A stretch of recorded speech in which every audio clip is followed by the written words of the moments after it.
안녕하세요. 저 신광훈입니다. 여러분 시험 보느라고 고생들 많으셨습니다.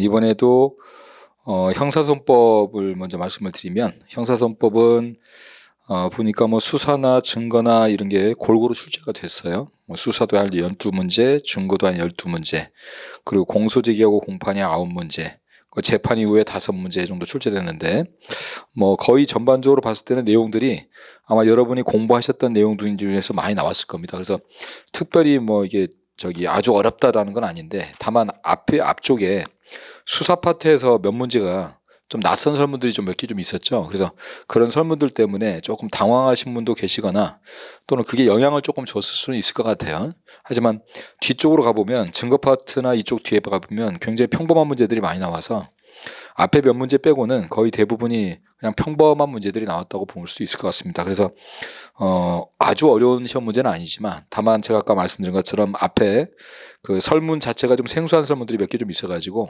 그것 때문에 조금 당황하거나 그렇게 되면 조금 난이도는 형법보다는 조금 더 어렵다고 느꼈을 수 있을 것 같습니다. 그래서 제가 중상조, 아주 상은 아니고 한 중상 정도 되지 않을까, 제가 그 정도 생각하고, 그래서 한 3, 4개 정도 틀리면 잘 본 게 아닐까, 그렇게 말씀을 드렸는데, 그래서 형사소법은 전반적으로는 평범했다, 평이했다. 다만 몇 문제 정도가 조금 생소하거나 그런 게 있어서, 그런 문제 때문에 약간은 좀 고민하는 경우가 좀 있었을 것이다 라고 말씀을 드릴 것 같습니다. 대부분의 문제들이 많이 봤던 설문들이 많이 나왔기 때문에 공부를 좀 하셨던 분들은 크게 어려움 없이 아마 쉽게 푸셨을 거라고 생각이 됩니다. 뭐 크게 강평을 할 것도 사실 별로 없어서, 다만 이제 조금 생소했던 문제 있죠.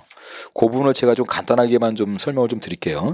우선 여러분 그 4번에 보면 4번 문제가 이제 사례 형태로 쭉 돼 있다 보니까, 더군다나 이제 박스 형태로 돼 있다 보니까 요게 조금 여러분들이 그 고민을 좀 하실 수 있는데, 그걸 한번 같이 한번 봐볼게요.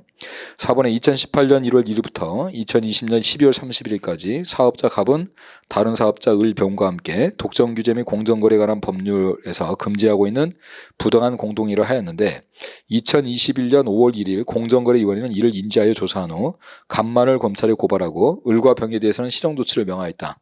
참고로 공정거래법상 부당한 공동의를 할 경우는 공정거래위원회의 고발이 있어야 공소를 제기할 수 있다. 즉 즉시고발 사건이라는 얘기죠.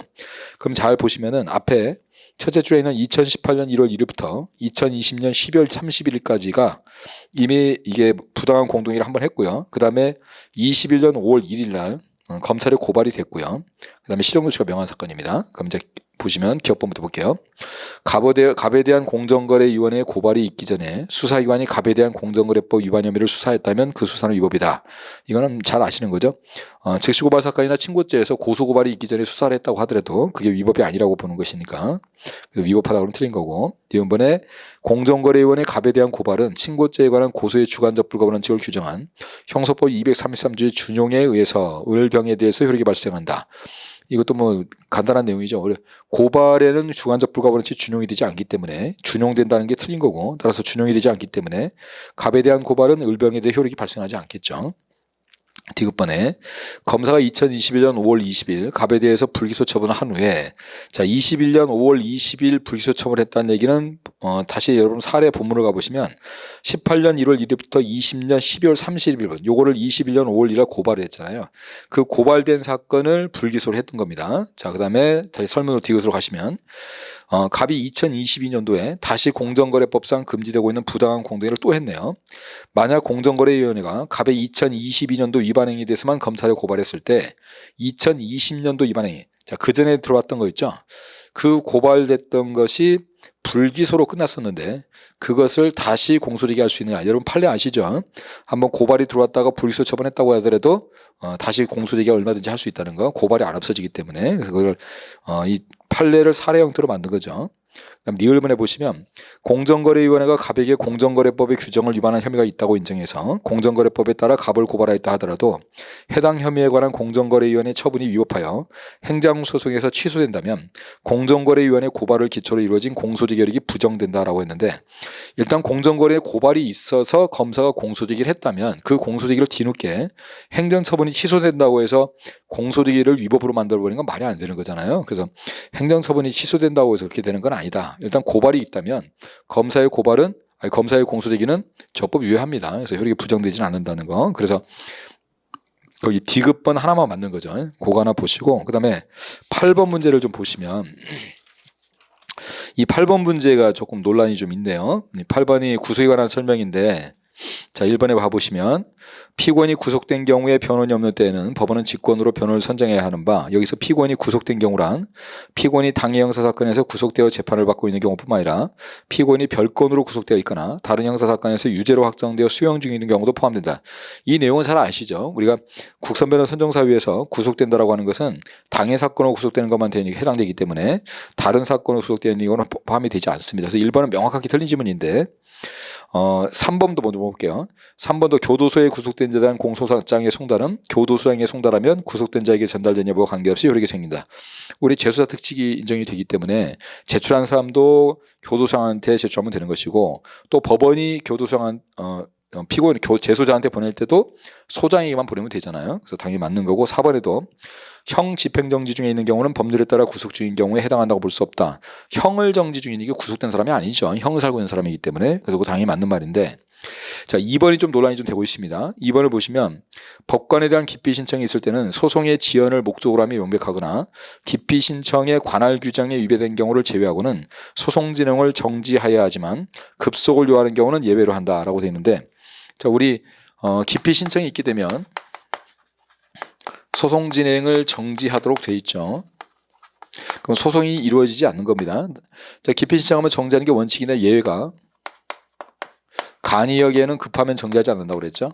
그래서 간이 기각 사유에 해당되거나 급속을 요하면 정지하지 않는데, 요 간이 기각 사유가 지연 목적으로 들어오거나 관할을 위반하거나 사유를 소명하지 않았을 때 요거죠. 근데 지금 우리 설문에 보면 거기 지연함이 명백한가 하고 관할 규정에 위배됐다고 하는데, 이 두 개를 지금 관할 규정으로 하나 묶어서 설명한 거예요. 이게 관할 규정 안에 들어있거든요. 근데 출제 자체를 이렇게 하는 건 별로 그렇게 바람직하지는 않은 것 같습니다. 왜냐하면 물론 이게 뭐 제목이 관할 규정으로 돼 있지만 사유 소명은 관할은 아니잖아요. 근데 이게 뭐 법의 관할 규정으로 돼 있으니까 관할 규정이라고 한다고 하면 또 말은 되지만 이것만 관할이지 이건 관할이 아닌데, 근데 어쨌든 관할 규정에 위배됐다고 하는 게 조문 자체의 제목은 관할 규정으로 돼 있거든요. 근데 거기에 이제 관할과 사유 소명 두 가지가 들어있는데, 어쨌든 뭐 이거는 뭐 규정이 그렇게 돼 있다고 치니까 이거 건다고 치고, 그러면 이 간이각 사유가 있거나 그다음에 이제 급속을 요하는 경우는 그때는 정지하지 않죠. 자, 그런데 자, 여기는 문제가 되지 않는데 그 뒤에 보면 기피 신청으로 소송 진행이 정지됐을 때, 이렇게 기피 신청으로 소송 진행이 정지되었을 때 우리 정지된 기간은 우리 구속 기간이라는 것은 가다 놓고 수사나 재판하는 기간인데, 지금 재판이 이루어지지 않았기 때문에 이거는 구속 기간을 안 보잖아요. 구속 기간을 산입하지 않습니다. 구속 기간을 안 보기 때문에 당연히 구속 기간이 진행이 되지 않겠죠. 근데 지금 우리 설문에는 기피 신청으로 소송 진행이 정지되더라도 구속 기간의 진행은 정지되지 않는다라고 하는 것을 맞는 걸로 했는데, 제가 봤을 때 이건 틀린 지문인 것 같습니다. 그래서 이거는 1번하고 2번이 둘 다 틀린 지문이고, 그래서 복수 정답으로 가는 게 맞는 것 같아요. 이 뒷부분이 기피 신청으로 소송 진행이 정지되더라도 구속 기간의 진행은 정지되지 않는다가 지금 현재 조문상으로 명백하거든요. 소송 진행이 정지되었을 때 구속기간에 산입하지 않고 있기 때문에 당연히 구속기간은 진행이 되지 않습니다. 당연한데도 불구하고 지금 이게 왜 2번이 맞는 걸로 돼 있느냐, 아마 출제자는 과거에 이런 판례가 하나 있었거든요. 이런 설문이 있던 판례가 있었는데, 그때는 이 구속기간 관련돼 가지고 지금 현재하고 제도가 좀 다를 때예요. 이 기피 신청 기간 자체가 이 구속기간 산입되지 않는 거에 들어가지 않았을 때가 있었어요. 근데 그때는 뭐 이 판례가 말이 됐지만, 지금 법이 개정돼 가지고 명백하게 기피 신청으로 소송 진행이 정지되면 이게 구속기간에 산입하지 않는 걸로 법이 개정이 돼 있어요. 지금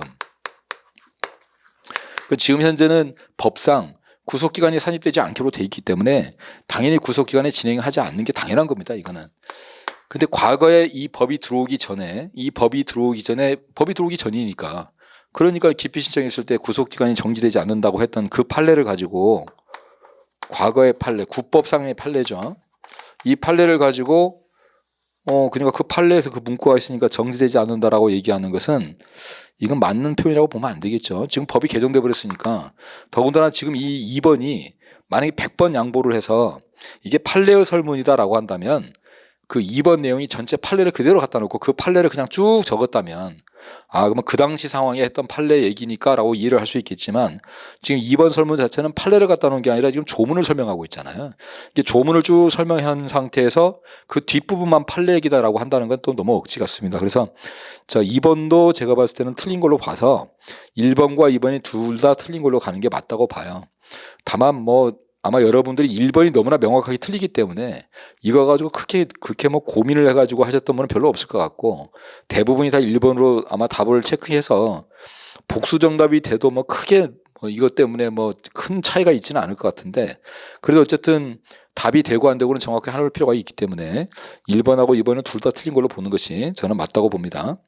그 다음에 또 11번에 가보시면은 보석제도라는 게 있는데 거기에 봐보시면 1번에 보석 불허가 이후로 피고인이 죄증을 인멸할 염려가 있다고 믿을 만한 충분한 이유가 있다고 선치한 것은 필요적 보석의 제휴 사유에 해당함을 명시한 것이므로 이를 보석 불허가 사유를 명시하도록 한 규정에 어긋나는 서치라고 할 수 없다. 이 보석을 불허가 할 때는 왜 불허가 하는지 사유를 명시하도록 돼 있어요. 근데 그 사유에 죄증을 인멸할 염려가 있다고 적었다는 거죠. 근데 당연한 게 지금 우리 보석 불허가 사유에 필요적 보석의 제외 사유 있잖아요. 거기 보면 누나 도망 증상 염려해 주십시오 있잖아요. 누나 도망 증상 염려해 주십시오. 이렇게. 누범, 도망, 증거인멸, 그 다음에 상습, 그 다음에 도망이나 증거인멸의 염려, 그 다음에 피해자에게 해코지 할 것 같을 때 주거부정, 그 다음에 10년이 넘는 경우. 요게 필요적 보석의 제외 사유인데 지금 여기에 지금 죄증을 인멸할 염려가 있다고 해놨잖아요. 여기 필요적 보석의 제외 사유에 들어가기 때문에 당연히 보석 불허가 사유에 들어갈 수 있는 겁니다. 그래서 이건 전혀 문제가 되지 않는다는 것이고요.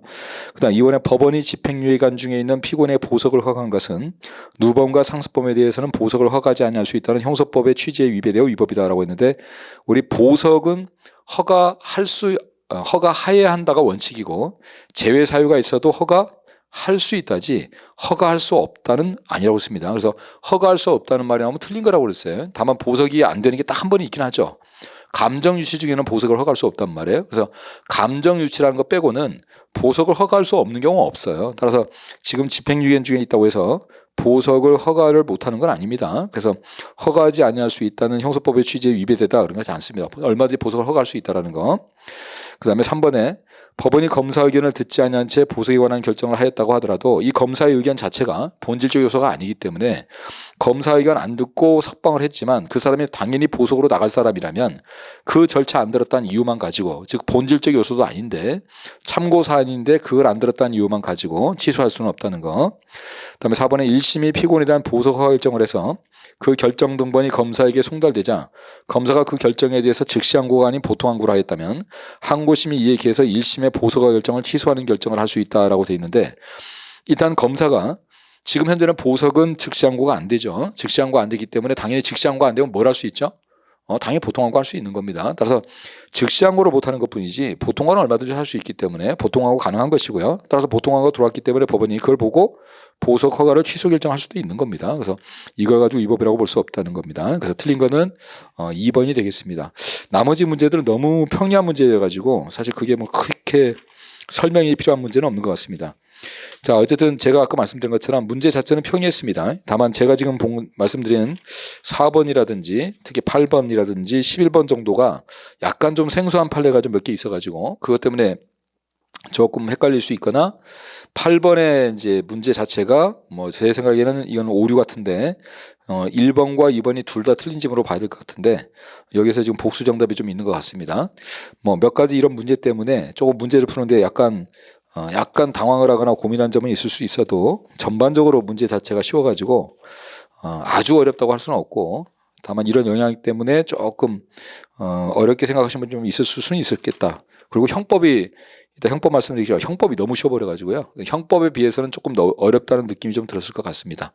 하여튼 여튼간에 여러분들 그동안 고생 많이 하셨는데 아무쪼록 좋은 점수 받으시고 그래서 꼭 좋은 결과로 꼭 승진하시길 바라겠습니다. 감사합니다.